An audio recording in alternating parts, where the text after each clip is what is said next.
Appreciation of KCC tutorials. तो बच्चों आज हम 10th साइंस 1 का third chapter chemical reaction and equation सीखने वाले हैं। तो अब इस वीडियो को स्टार्ट करने से पहले आपको एक रिक्वेस्ट है कि अगर हमारी वीडियोस का आपको फायदा हो रहा हो तो हमारे चैनल को आप सब्सक्राइब जरूर करिए, और अगर हमारी वीडियोस अच्छी लग रही हो, समझ में आ रहा हो, तो इस वीडियोस को लाइक, शेयर और कमेंट करते जाइए। So let's start. देख लो, फर्स्ट पॉइंट है हमारा, can you recall what are the different types of molecules and compounds. अब कौन कौन से एलिमेंट्स के टाइप्स क्या होते हैं? तो metal, non metal and the मेटोलाइट, ये तीन प्रकार होते हैं एलिमेंट्स के।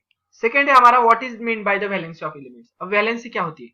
तो आसान शब्दों में क्या, तो the number of electrons in the outer most shell of the atom is called as the valence electrons, और उसे हम वैलेंसी बोलते हैं। जो कि एटम के outer most shell, last shell में जितने सारे इलेक्ट्रॉन्स हो गए वो होगी उसकी वैलेंसी। थर्ड वन है, what is the requirement for writing a molecular formula of different compound. अब रिक्वायरमेंट क्या है? अगर हमें किसी का मॉलिक्यूलर फॉर्मूला लिखना है तो उसका सिंबल मालूम होना चाहिए और उसकी वैलेंसी। यानी कि अगर हमें वाटर के लिए मॉलिक्यूलर फॉर्मूला लिखना है तो वाटर किससे बनता है? हाइड्रोजन और ऑक्सीजन, और हाइड्रोजन कितने लगते हैं? 2, और ऑक्सीजन 1, तो H2O। इसलिए हमें सिंबल और वैलेंसी मालूम होनी चाहिए अगर हमें मॉलिक्यूलर फॉर्मूला लिखना है तो। अब स्टार्ट करते हैं हमारा chapter. In earlier standards we have seen how compounds are form by chemical combination of element. यानी कि 9th में हमने देखे कि कंपाउंड्स कैसे फॉर्म होते हैं केमिकल कॉम्बिनेशन से, केमिकल रिएक्शन से। We have also learned that driving force behind the formation of chemical bond is to attain the electronic configuration with a complete octet। यानी कि जो केमिकल बॉन्ड तैयार होता है उसके पीछे कौन सी फोर्स होती है? तो हर एक एलिमेंट को अपना इलेक्ट्रॉनिक कॉन्फ़िगरेशन पूरा करना होता है। अब इलेक्ट्रॉनिक कॉन्फ़िगरेशन क्या होता है? तो ऑक्टेट, यानी कि लास्ट शेल में 8 इलेक्ट्रॉन्स लाने। अब कैसे लाते हैं? The atoms attain the complete octet by giving, taking और sharing of electron with each other। कैसे पूरा करते हैं? तो एक तो देकर, अगर 1 इलेक्ट्रॉन होगा, 2 इलेक्ट्रॉन हो गए, 3 इलेक्ट्रॉन हो गए, तो वो क्या करेंगे? गिव करेंगे, यानी कि दूसरे को देंगे। टेकिंग, यानी कि अगर 5, 6, 7 इलेक्ट्रॉन किसी के आउटर मोस्ट शेल में होंगे तो वो क्या करते हैं? दूसरों से लेते हैं। और शेयरिंग, यानी कि आखिरी आउटर मोस्ट शेल में अगर 4 इलेक्ट्रॉन्स होंगे तो क्या करते हैं? तुम्हारे 4 और मेरे 4 ऐसे शेयर करके क्या बनाते हैं? ऑक्टेट। ये था हमारा गिविंग, टेकिंग एंड शेयरिंग का प्रिंसिपल। आगे हमारा केमिकल रिएक्शन।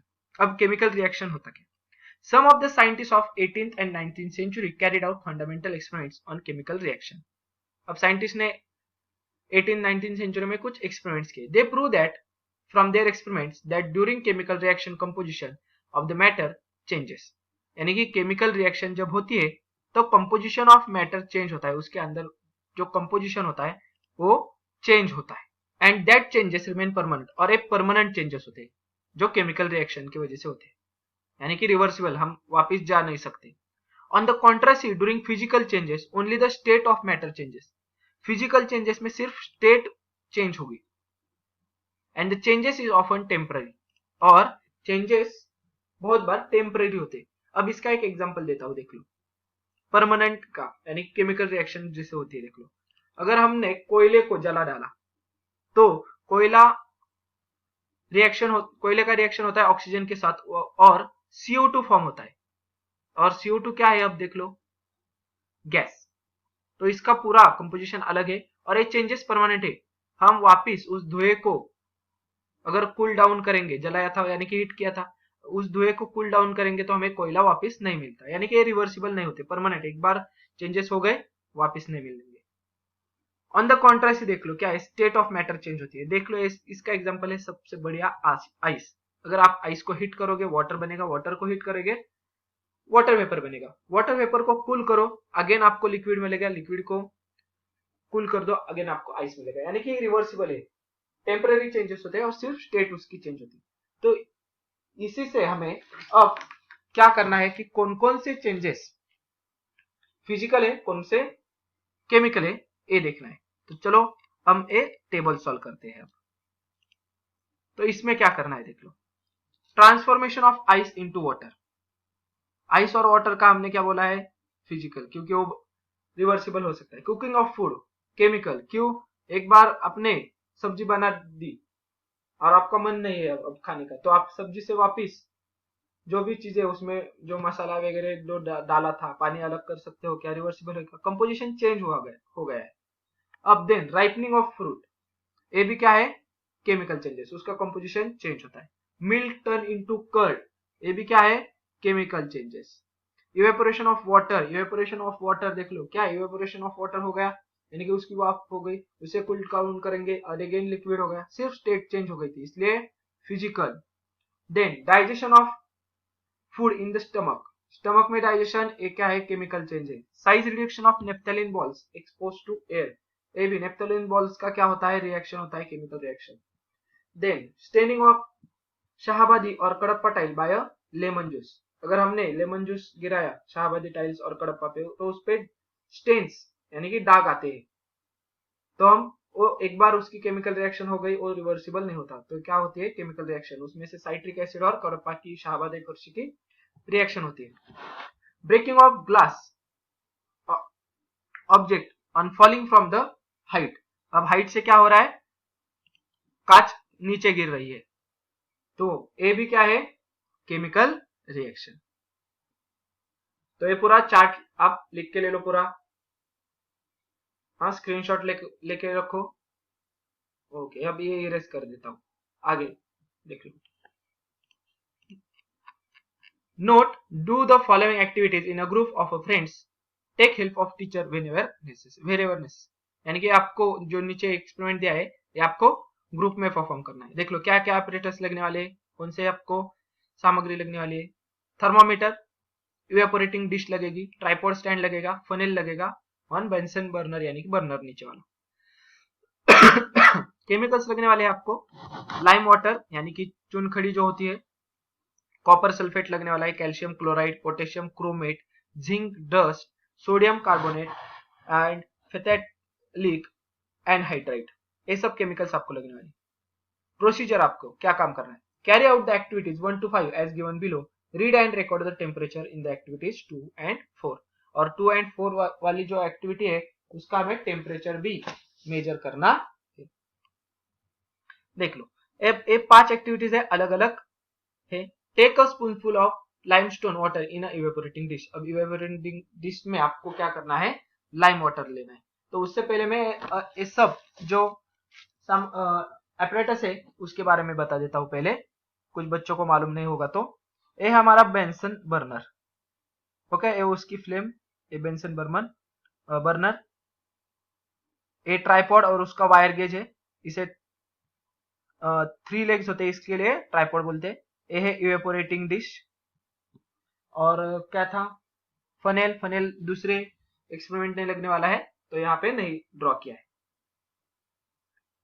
सो एक बाउल में यानी कि इस इवेपोरेटिंग डिश में हमें स्पूनफुल, एक चम्मच चुनखड़ी लेनी है, और उसको heat it strongly on high blue flame, यानी कि हाई फ्लेम पे उसे हीट कर दो। क्या रिजल्ट आता है वो नीचे टेबल में लिखना है। ओके, सब रिजल्ट हम एक साथ देखेंगे नीचे। देन सेकेंड है add zinc dust into the copper sulphate solution, अब दूसरी इवेपोरेटिंग डिश लेनी है और जिंक ऐड करना है। पहले हम क्या करेंगे, उसमें कॉपर सल्फेट डालेंगे इस डिश में, और ऊपर से जिंक डस्ट, जिंक की जो पाउडर होती है वो सब डालेंगे, और हीटिंग के बाद क्या असर होता है वो देखना है। देन थर्ड एक्सपेरिमेंट है हमारा, add potassium chromate K2CrO4 solution to barium sulphate solution, ये दोनों सॉल्यूशंस हमें एक साथ मिलाने हैं, potassium chromate and barium sulphate BaSO4। Fourth activity है हमारी, add sodium carbonate Na2CO3 solution to the calcium chloride CaCl2 solution.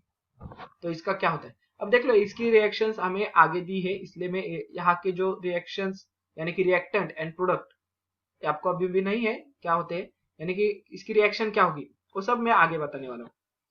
And last हमारे टेक फैक्टैलिक एनहाइड्रेट इन इवेपोरेटिंग डिश। इस डिश में फैक्टैलिक एनहाइड्रेट लेना है। Close the end of the stem of the funnel with the cotton plug. उसके ऊपर inverted हमें funnel रखना होता है, तो इन्वर्टेड फनेल का जो छोटा एंड होता है उस पे वहां पे हमें कॉटन प्लग लगाना होता है। Keep this funnel inverted on the evaporating dish. इस इवेपोरेटिंग डिश में, डिश के ऊपर हमें इन्वर्टेड फनेल रखना होता है, यानी कि जो बड़ा वाला मुंह होता है वो यहाँ पर ऐसे बंद होने को आएगा और एक छोटा एंड होगा फनेल का, और यहाँ पे आपको ऐसे कॉटन बॉल प्लग से उसका मुंह बंद करना है। ओके, तो नीचे आते हैं, देख लो आगे क्या करना है। Heat the evaporating dish on a tripod and slowly on a low flame. अब लो फ्लेम, यहाँ पे क्या था, हाई फ्लेम, तो धीमी आंच पे हमें उसे हीट करना है। What did you observe in the funnel during heating. और हीटिंग के समय अब क्या हुआ, तो अब एक टेबल उसका पूरा हम सॉल्व करते हैं, देख लो। तो फर्स्ट पॉइंट है हमारा कलर चेंज, यानी कि रिएक्टेंट और प्रोडक्ट, यानी कि जो दूसरी वस्तु फॉर्म हो गई उसका कुछ कलर चेंज होता है क्या, इफ प्रेजेंट। तो देख लो यहां पर हमें फर्स्ट के लिए लिखना है no colour change. First reaction जो थी हमारी spoonful of lime water and उसे हीट करने की, अब गैस रिलीज होता है या नहीं, तो कौन सा गैस यहाँ पर रिलीज होता है, CO2। Yes, CO2। Temperature change if present, temperature change हो रहा है क्या, तो यहाँ पर डैश कोई नहीं। नेचर ऑफ चेंज, यानी कि कौन सी रिएक्शन है, केमिकल है या फिजिकल है, तो आपको लिखना है यहाँ पर केमिकल। अब सेकेंड वाला देखते हैं। सेकेंड वाले था हमारा add zinc dust into the copper sulphate CuSO4 solution में हमें जिंक डालना था। तो कलर चेंज में क्या होगा देख लो, ब्लू कलर का जो कॉपर सल्फेट था तो उसका colour converted into colourless, blue is converted into colourless solution हो गया। अब यहाँ पे गैस रिलीज नहीं होता है। टेम्परेचर के बारे में देखेंगे तो टेम्परेचर इंक्रीज्ड, आपको क्या लिखना है, टेम्परेचर इंक्रीज्ड। और कौन सा चेंज है ये, तो केमिकल चेंज। अब आगे थर्ड वाला था हमारा add potassium chromate solution into barium sulphate, यानी कि K2CrO3 प्लस BaSO4। अब इसके बारे में देख लो क्या होना है, तो इसका जो कलर होता है पहले रिएक्शन के लिए, तो इस रिएक्शन में येलो प्रेसिपिटेट फॉर्म होता है, जगह थोड़ी कम है इसलिए मैं छोटा निकाल रहा हूं अक्षर। यहाँ पर गैस वगैरह कुछ रिलीज नहीं होता है, टेम्परेचर मगर यहाँ पर इंक्रीज होता है। और कौन सा चेंज होगा, ये भी केमिकल। देन फोर्थ वन था हमारा add sodium carbonate solution to the calcium chloride. तो यहाँ पे कलर चेंज होता है, रिएक्टेंट से व्हाइट कलर चेंज होता है, और गैस का कुछ नहीं, टेम्परेचर बढ़ेगा और चेंज होगा हमारा केमिकल। लास्ट है हमारा फिफ्थ एक्टिविटी। तो कलर चेंज में देख लो क्या होता है, नो चेंज, और गैस रिलीज नहीं होता, मगर टेम्परेचर का बोलोगे तो टेम्परेचर भी कुछ नहीं होगा, और ये चेंज होगा फिजिकल चेंज। ओके, तो आपको ये पूरा टेबल लिख के ले लो, नहीं तो स्क्रीनशॉट लेकर रखो। ओके, ये समझ में आ गया आपको पूरा टेबल। सो अब इरेज कर देता हूं ये मैं। अब हमने यहाँ पर दो प्रकार के देखे चेंजेस, फिजिकल चेंजेस और केमिकल चेंजेस। अब इसके बारे में इसका क्या डिफरेंस है वो इस पैराग्राफ में हम पढ़ते हैं, देख लो। फर्स्ट है हमारा physical change. A physical change take place due to the change in parameter such as temperature and pressure, यानी कि अगर टेम्परेचर और प्रेशर कम होता है, ज्यादा होता है, चेंज होता है, तो उसे बोलेंगे हम physical change. Often physical changes in reversible, यानी कि रिवर्सिबल होते हैं, यानी कि जैसे आगे जाएंगे वैसे पीछे भी आ सकते हैं। The composition of reversible remains the same, मगर उसका जो कंपोजिशन होता है, उसके अंदर कंटेंट जो होता है वो क्या होता है कि सेम रहता है। फॉर एग्जाम्पल के तौर पे देख लो, ice is transform into water on heating. Ice को हमने हीट किया, वाटर बन गया, वाटर को हीट कर दिया, वाटर वेपर हो गया। सेम अगेन हम रिवर्स में जाते हैं, देख लो, हीट के उल्टा क्या होगा, कूलिंग। तो वाटर वेपर को कूल कर दो, वाटर लिक्विड आएगा, water is transform into ice on cooling, और वाटर को हम कूल करेंगे तो वापस आइस मिलेगा। तो इसे बोलेंगे हम पूरा फिजिकल चेंज। अब on the contrast, if the composition of changes during a process then it is called as a chemical change. यानी कि चेंज के दरमियान, प्रोसेस के दरमियान अगर कंपोजिशन चेंज होता है तो उसे बोलते हैं हम chemical changes. When we call a particular process or phenomena as a chemical change, some chemical reaction are taking place in a concerned manner. जब केमिकल चेंजेस होते हैं तब केमिकल रिएक्शन होती है, उसी के वजह से उसका कंपोजिशन चेंज होता है।